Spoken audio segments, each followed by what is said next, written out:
Hi, my name is John Kaipoff and I am a creative technologist. I want to introduce you to my sister Lori. She's a nurse and like many other frontline workers, she's in need of masks and ear savers. Glowforge just launched their 2 Million Essential Ears initiative to help provide ear savers to any frontline worker who needs them.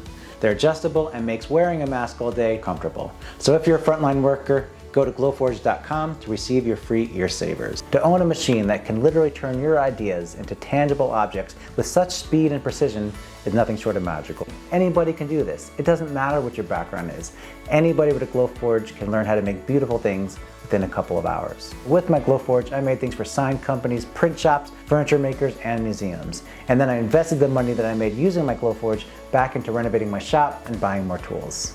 However, making money with the Glowforge was never my primary goal. I prefer to use it more as a creative research tool. Recently, I published a video where I laser engraved over 50 different materials, including wood, metal, plastic, stone, fabric, and a few others. And I got to share that knowledge with other folks in the Glowforge community.